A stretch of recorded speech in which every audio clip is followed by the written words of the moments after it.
dunia itu seperti apa. Pernah saya ditunjukkan dan mata saya melihat akan terjadi apa dan apa saya itu tahu. Itu saya mimpi. Di dalam mimpi saya itu perasaan, saya itu digandeng.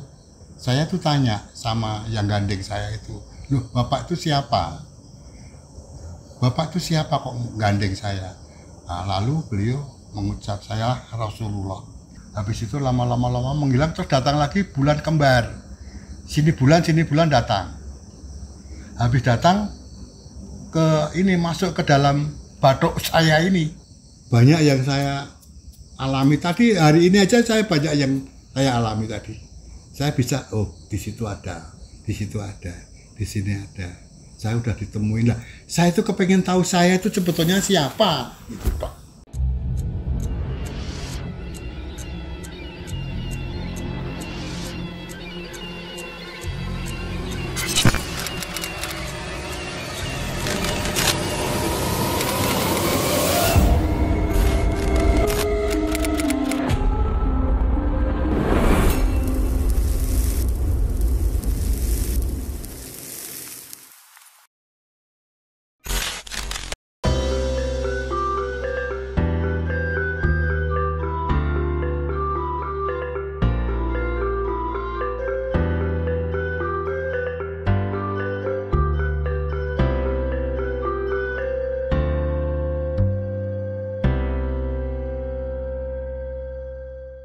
Assalamualaikum warahmatullahi wabarakatuh. Salam rahayu buat teman-teman Jejak Kentala. Jadi kali ini saya juga kedatangan tamu dari wilayah Semarang ya. Jadi dengan Pak siapa? Santoso, Budi Santoso. Budi Santoso. Alias Gembuk gitu. Jadi Budi Santoso alias Gembuk gitu. Jadi dia akan cerita banyak banget perjalanan supranatural yang memang dialami sendiri ya Pak. Iya. Dialami sendiri, dia akan menceritakan tentang pengalaman. Mudah-mudahan bisa berbagi pengalaman dengan teman-teman Jejak Kentala. Jadi kita langsung ngobrol-ngobrol saja sama Pak Budi Gembuk. Jadi Pak Budi aktivitasnya apa saat ini? Saya kebetulan di rumah kegiatan saya ya, jahit-menjahit sambil jualan makanan kecil-kecilan untuk sampingan. Adapun perjalanan saya dari kecil sampai tua begini, banyak sekali yang saya alami. Dulu waktu saya usia berapa ya, tahun 68, saya kan ditinggal orang tua sejak dari kecil ya. Iya. Nah, saya tahun 68 itu saya lang-lang buana, tidak pernah di rumah. Tidur saya selalu di masjid. Nah, pada suatu ketika, ini saya cerita dari awal ya, ya. Iya. Pada suatu ketika saya itu mimpi, ya di masjid itu, di Kampung Penjel, sekarang Pandansari namanya. Pandansari 3 kalau nggak salah, di Jalan Imam Bonjol. Nah, itu saya mimpi. Di dalam mimpi saya itu perasaan, saya itu digandeng. Saya tuh tanya sama yang gandeng saya itu, loh bapak itu siapa? Bapak itu siapa kok gandeng saya? Nah, lalu beliau mengucap, saya Rasulullah gitu. Saya kaget. Terus waktu itu terus saya dibawa ke Mekah sana. Ibaratnya saya dinaikkan haji lah pada waktu itu. Gitu. Tahun 68 itu. Berarti dinaikkan secara gaib. Secara gaib. Ya sama Rasulullah itu sendiri. Nah, dengan berjalannya waktu, dengan tambahnya usia, saya semakin lama saya tuh bisa tahu dunia itu seperti apa.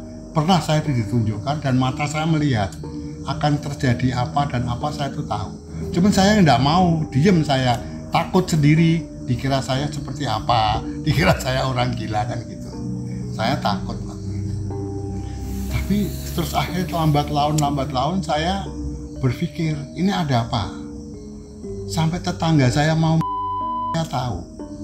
Nah, kalau saya cerita seperti itu kan dikira saya nyantet nantinya Ki. Iya. Kan gitu, makanya saya diem terus. Nah, pada tahun 74. Nah, pada tahun 74 saya itu ketemu sama Gusmi, Mbah Mangli, Mbah Tar. Nah, beliau itulah wali Allah semua. Mbah Tar itu kalau Gusmi bilang itu walinya wali Aliba. Sama dengan saya wali Aliba, baca Quran aja nggak ngerti lah ibaratnya gitu. Kebetulan Mbah Tar itu puasa selama kurang lebih 4 tahun di dalam rumah. Nggak keluar-keluar? Nggak keluar-keluar. Rumahnya semua pintu jendela dipaku sama Mbah Tar. Nah, habis itu Gusmi tahu. Wah, itu badannya tuh kurus kering. Akhirnya diambil sama Gusmi. Tes-tesannya itu dari Pasuruan sampai ke Surabaya apa kemana tuh dulu. Disuruh Gusmi kan mobilnya mobil VW itu. Nah, disuruh dorong. Ya kayak jerangkong itu jalan gitu. Saya ngelihat itu ngeri itu waktu itu. Itu perjalanan setelah saya tahu itu, nah, saya pernah ditepuk pundaknya gini, baik sama beliaunya Gusmi maupun Mbak Mangli. Ini nanti yang akan menguasai Semarang. Lah saya kaget, itu perjalanan kaget lah. Aku ki sopo, kok Gusmi sampai bilang seperti itu.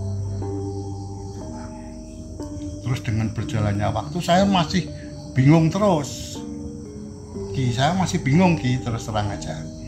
Nah, terus pada suatu ketika Mbah Tari itu datang ke rumah bersama rombongan perempuan lah dari Surabaya, dari Jawa Timur ke tempat saya aja di Kalilangse itu di Semarang.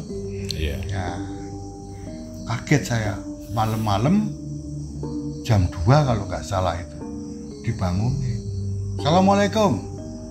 Kaget saya masih tidur. Waalaikumsalam. Siapa ini? Bangun. Nah, saya bangun. Nggak taunya Mbah Tar. Oh, Pak Yai. Ayo, melu. Kemana Yai? Udah ikut. Gitu. Habis itu ikutlah saya bersama rombongan perempuan semua itu. Nah, Mbah Tar itu tugasnya, walaupun dia seorang wali, dia tugasnya yaroh. Jadi Gusmi, Mbah Mangli kan lain-lain tugasnya. Yeah. Nah, kalau Mbah Tar itu tugasnya yaroh. Diajaklah saya yaroh. Nah, setelah saya diajak yaroh ke Bergoto, yang makamnya itu namanya kan Bergoto Semarang itu, ke Kiai Pandanaran. Nah, di situ saya duduk di makam itu. Setelah saya duduk di makam itu, saya bersama rombongan itu, banyak perempuannya dan sama Mbah Tar itu tadi. Tidak lama kemudian muncullah bulan besar sekali. Bulannya sangat-sangat besar itu turun. Di tengahnya bulan itu ada seorang perempuan. Tengah bulan itu ada seorang perempuan. Habis itu saya tanya, siapa kamu? Aku bilang gitu, siapa kamu? Perempuan kok di tengah bulan? Nah, terus perempuannya diem aja nggak mau jawab. Habis itu lama-lama menghilang, terus datang lagi bulan kembar. Sini bulan datang. Habis datang ke ini, masuk ke dalam batuk saya ini, kepala saya. Saya kaget, ini apa bulan? Itu ngikutin terus. Itu yang menjadi pemikiran saya sampai sekarang seperti itu, Ki. Makanya bingung saya, ini apa? Bulan kembar itu siapa? Setelah saya lama-lama saya pelajari, saya mencari tahu dengan kekuatan batin saya nggak taunya. Yang satu tuh yang satu tuh Rasulullah. Bulan kembar itu sebetulnya beliau. Itulah. Nah, saya pertama kali tahun 72 digandeng sama Rasulullah. Terus selang berapa tahun lagi, kalau dari sekarang, kalau 20 tahun itu berarti tahun berapa? 2004. 2004 Ya, 2004. Nah, 2004 saya berjalan ke Gedung Songo, Bandungan. Iya. Saya sampai ke atas. Saya sampai ke atas itu, berjalan, tiba-tiba kabut. Setelah kabut itu gelap sekali. Udah, saya pikir ini mau hujan apa gimana gitu. Nah, di situ ada sebuah pura. Saya masuklah ke dalam pura itu, tempat apa ya, pepujan lah ya ibaratnya gitu. Setelah saya masuk ke situ, muncullah lagi ada kabut putih. Apa itu kabut putih? Tahu-tahu berdiri di depan saya. Assalamualaikum. Saya gitu sampai 3 kali diem aja, siapa itu orang? Nah, Assalamualaikum aku bilang gitu. Habis itu dia jawab, Waalaikumsalam. Monggo, mari silahkan duduk, saya bilang gitu. Bapak siapa dan kepentingannya apa? Ini saya merasa kayak nggak di dalam pura. Makanya saya tutur katanya biasa aja. Bapak siapa dan dari mana, ada kepentingan apa? Kok ketemu sama saya? Diem aja, dia nggak mau jawab. Lambat laun, terus akhirnya dia jawab, Assalamualaikum. Dia bilang gitu. Waalaikumsalam. Bapak ada kepentingan apa Bapak, dan Bapak itu siapa? Barulah beliau ngomong, cerita sama saya. Aku adalah Isa. Gitu Ki ngomongnya. Aku adalah Isa. Aku sengaja menemuin kamu. Dia bilang gitu. Lah kaget saya loh. Beliau mengambil sebuah pedang. Sebuah pedang, nggak tahu pedangnya dari mana. Dimasukkanlah ke dalam punggungku ini. Ceras gitu, terasa dingin, terasa ces gitu. Nah, saya kan bingung. Saya logika tuh kalau pedang dimasukkan ke dalam punggung kan harus mati tuh gitu. Iya. Nah, ini kok enggak gitu. Nah, habis itu terus saya gali terus, ini ada apa? Dan saya itu sebetulnya siapa? Kenapa kok seperti ini? Ya tuh gitu. Ini terus berjalan lama. Berjalan lama terus akhirnya saya bisa melihat dunia. Oh, seperti kemarin waktu saya melihat Laut Merah di daerah mana itu, Banjarnegara itu. Kan ada sungai yang warnanya merah itu, saya lihat itu mau kejadian musibah itu. Nah, terjadilah musibah. Di Jogja banjir, di daerah mana itu banjir. Nah, itu sering saya alami. Jadi setiap ada kejadian dunia yang sifatnya membahayakan umatnya, itu saya diberitahu. Cuman saya kan tidak boleh takabur lagi. Walaupun saya seperti itu, saya tetap dia mau saya itu siapa. Nah, akhirnya terus dengan perjalannya waktu sampai sekarang ini Ki, saya tuh bingung.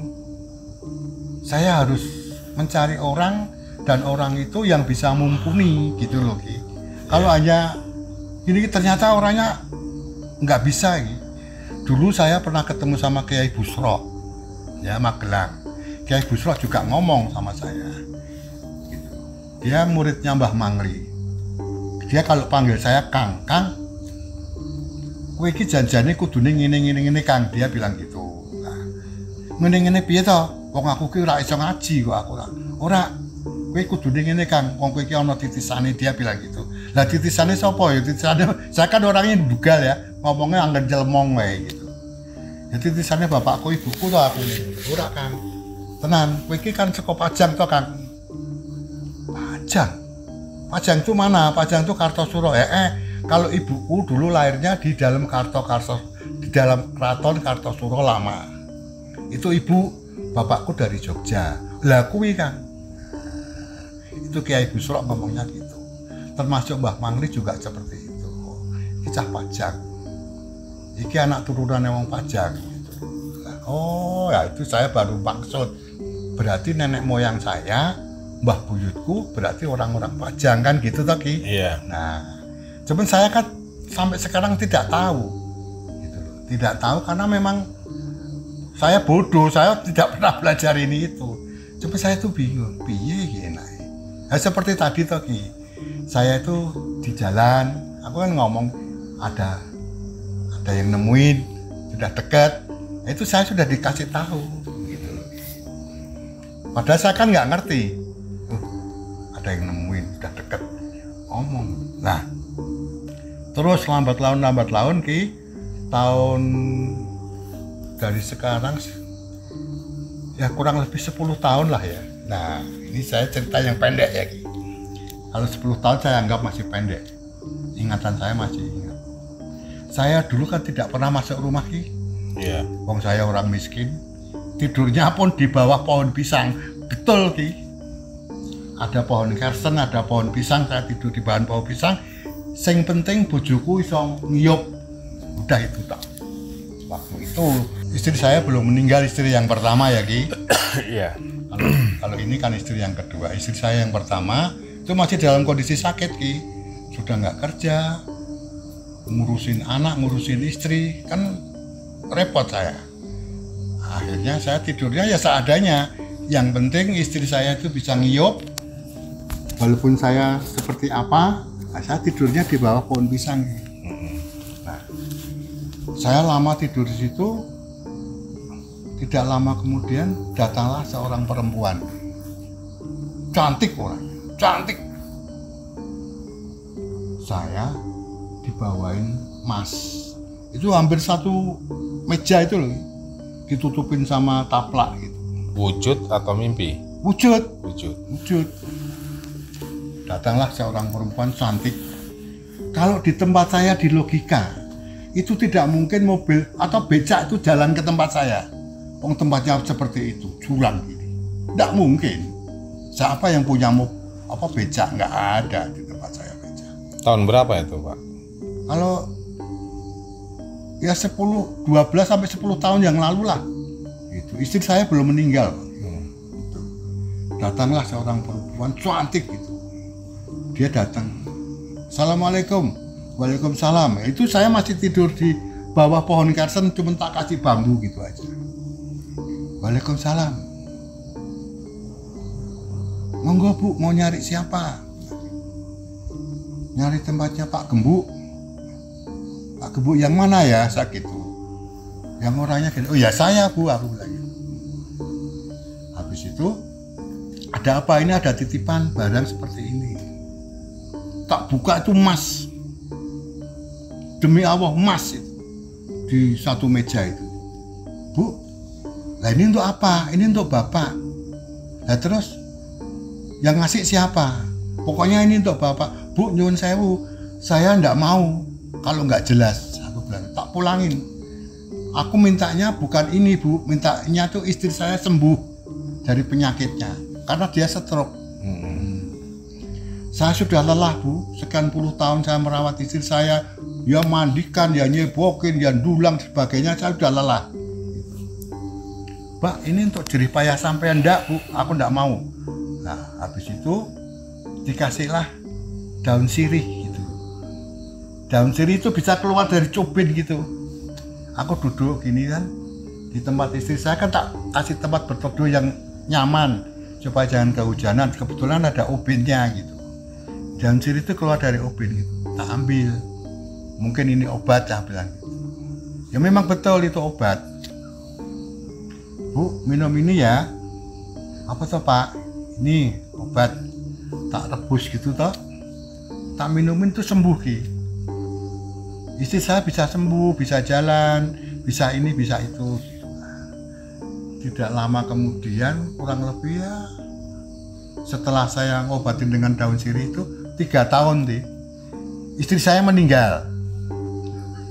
Dari itu istri saya meninggal dulu. Aduh, saya belum rela, aku bilang gitu. Kalau istri saya ditinggal istri saya. Habis itu udah dilayat banyak orang itu. Ya udah, nggak usah dibawa kemana-mana, taruh aja di situ. Saya bisa ngomong gitu. Nanti maghrib kan hidup. Itu istri saya hidup. Alhamdulillah istriku masih bisa takmong, aku bilang gitu.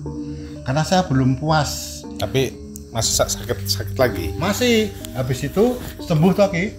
Berapa tahun gitu. Meninggal lagi. Saya masih belum ikhlas. Dihidupkan lagi maghrib juga. Padahal udah banyak pelayat itu. Santoso itu hebat seperti apa, aku nggak ngerti apa-apa kok, aku bilang gitu. Nah, terus saya ngomong sama istriku, Bu, iki engko nek wis ping 3, aku wis ora iso, Bu, aku wis ora iso njaluk karo Gusti, wis kuwi takdirmu, aku wis ikhlas kok, Bu, saya bilang gitu. Terus lah dari pagi sampai jam 12 tuh saya wirid, saya doain terus itu. Aku aja kok tinggal ya, Bu, saya bilang gitu. Aku jangan kamu tinggalkan, kalau kamu mau pulang kamu harus kasih tahu aku dulu. Kurang 1 detik itu loh, Ci. Kurang 1 detik saya bisa tidur kok istri saya pulang. Itu fakta itu. Jam 12 tit. Aduh. Iki piye to, Bu, aku bilang. Tapi badannya masih panas. Masih panas, masih 1 detik ya. Masih panas, masih lemes. Ya udahlah.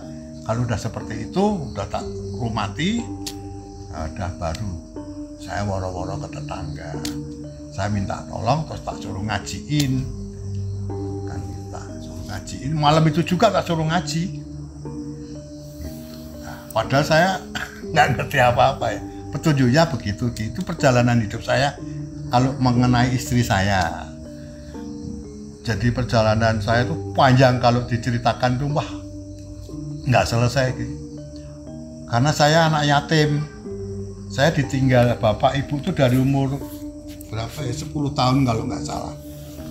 Kelas 3 itu berapa tahun itu saya sudah lang-lang buana. Makanya lah satu-satunya orang yang lawannya sarjana itu saya. Saya bukan seorang sarjana, tapi saya bisa menjadi pimpinan. Itu saya juga nggak ngerti. Saya dulu pernah disekolahkan di Jepang. Ya, gara-gara garmen itu, karena otak saya mampu waktu itu. Padahal saya ditanyain, Pak Santoso dulu lulusan apa, Pak? Saya tidak pernah sekolah. Saya ngomong apa adanya. Nah, memang saya bukan orang pendidikan, tapi tidak mungkin, Pak. Komposisinya Bapak bagus, bahasa Inggrisnya bagus. Kan bingung orang. Tutur katanya bagus. Bagus gimana? Aku nggak pernah sekolah kok. Jadi semua yang ada di diri saya itu, yang bicara itu sebetulnya bukan saya. Sebetulnya katanya sih bukan saya. Itu mbah saya dibimbing gitu terus. Makanya saya terus diangkat derajat saya waktu itu ya, Ki, sampai punya mobil, punya rumah. Saya dulu kan tinggalnya di Jakarta, Ki. Nah, saya di Rawamangun, terus saya kerjanya di Pasar Minggu di Bapenas. Saya sampai menjabat jadi kepala produksi. Nah, itu saya disekolahkan di Jepang 9 bulan, saya tinggalnya di belakang Bandara Narita. Padahal saya bukan orang pendidikan, nah itu. Ya karena ada bimbingan dari orang tua itu tadi. Iya. Nah, perjalanan saya seperti itu. Itu dulu, itu cerita panjang itu. Nah, kalau cerita sekarang ini ya seperti itu lagi. Banyak yang saya alami tadi, hari ini aja saya banyak yang saya alami tadi. Saya bisa, di situ ada, di situ ada, di sini ada. Saya udah ditemuin lah. Saya itu kepengen tahu saya itu sebetulnya siapa. Gitu, Pak. Ya dah, kok saya selalu setiap di mana kok saya selalu ditemuin itu loh. Ya saya itu siapa? Gitu. Padahal saya tidak pernah belajar ini dan itu. Dulu memang saya pernah. Saya sama Gus B waktu di Kauman Semarang. Saya masih kecil. Saya digandeng gini. Wah, ini loh nanti orang ini yang akan anu Semarang. Saya kaget dong, saya masih kecil loh. Anu Semarang piye, saya itu belajar di pondok aja enggak. Ini aja enggak, baca alif aja enggak tahu kok. Habis itu saya ketemu Gusme, dipertemukan sama Mbah Mangli, dipertemukan sama Mbah Tar, sama Gusmat, ya itu semuanya pada kumpul. Yang bukan dari itu saya, cuman saya gitu. Karena saya paling kecil, nah itu perjalanan hidup saya gitu. Tahun ya 68 saya ketemu Rasulullah, digandeng sama Rasulullah. Hak ini demi Allah lagi. Karena beliau sendiri yang mengaku sebagai Rasulullah ya. Aku digandeng diajak ke Mekah sana. Saya ditunjukkan, makanya pilar keberapa toh yang orang itu berdoa bisa abdol, saya tahu. Di Masjid Nabawi. Di Masjid Nabawi pilar yang kedua. Karena saya didudukkan di situ. Jadi itu masih apa ya? Masjid Nabawi, kita ngambil sebelah kiri pilar 1 2. Itu di situ. Orang berdoa di situ pasti terkabul doanya. Itu. Terus aku habis itu saya ditunjukkan makamnya beliau, makamnya Rasul sendiri. Itu terbuat dari pintunya kayaknya emas gitu loh. Setahu saya sih emas ya. Saya diajak ke situ. Saya diajak masuk ke dalam Ka'bah. Saya diceritakan ini dan itu. Nah di dalam Ka'bah itu ada apa toh? Itu enggak perlu saya ceritakan karena nanti dikira saya apa. Padahal itu rahasia. Saya tahu di dalamnya ada apa, saya tahu. Tapi enggak perlu saya ceritakan. Nanti enggak jadi masalah. Iya. Karena di antara Rasulullah dengan makanya yang dinamakan bulan kembar ya itulah beliau berdua itu sampai ini kalau saya berjalan ke luar negeri ki, waduh ngeri lagi saya ini siapa? Saya itu pernah diajak ke Swiss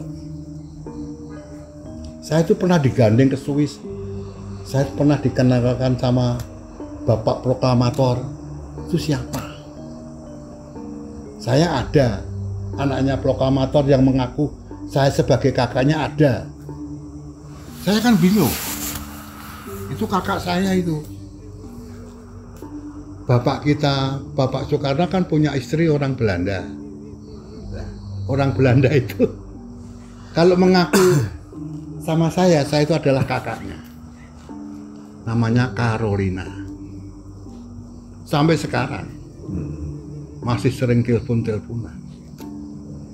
Nah, dia kalau sama Mega apanya ya berarti ya tunggal bapak lah paling ya. Nah, dia dibesarkan di Brunei Darussalam oleh raja sana. Itu Carolina itu.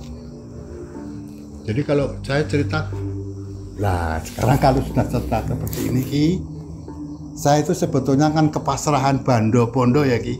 Iya. Nah, dari Biung Kidul, kalau saya bilang tuh Biung. Dulu saya bisa terbang Ki.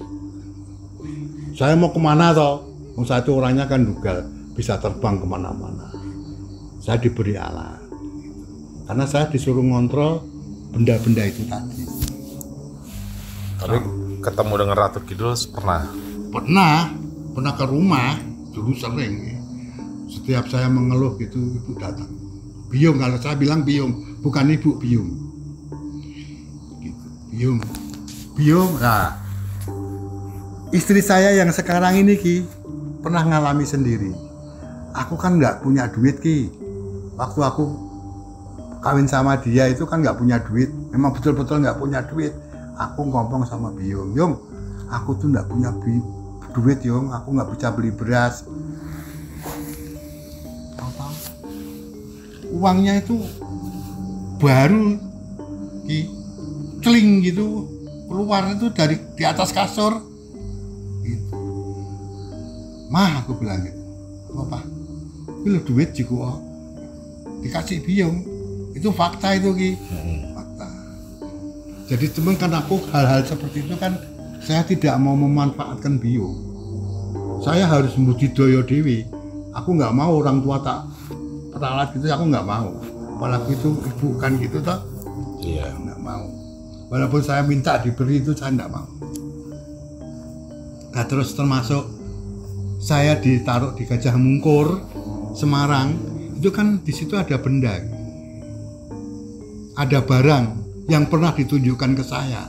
Wong saya pernah dikasih emas, dikasih kalung, dikasih gelang, cuman berliannya dia kabur. Saya tuh pikir tuh apa? Lah waktu itu istriku masih hidup, yang sakit itu, yang istri pertama. Saya tuh pikirin apa? Kok ada beling? Kalau yang kalung sama gelang itu tak jual, tak buat berobat, tak buat makan. Nah, kok ada apa kok beling gitu, tak gini-gini kan mah duar gitu, kabur gitu. Nggak tahunya tuh berlian. Kamu tuh bego tuh, ibu bilang gitu. Dikasih kok malah cuma dilus-lus saja, ya lari. Itu ada biru, ada hitam, terus apa ya, merah kalau nggak salah, itu 3 warna itu. Nah, saya khawatir beling kalau kena istriku piye, karena aku gitu, wong aku nggak awam hal-hal seperti itu. Iya. Takut saya kalau kena istri saya sakit, kena beling tambah sakit, saya sakit aku gitu. Akhirnya kabur. Nah, kalau mas gelangnya, kalaunya tak jual.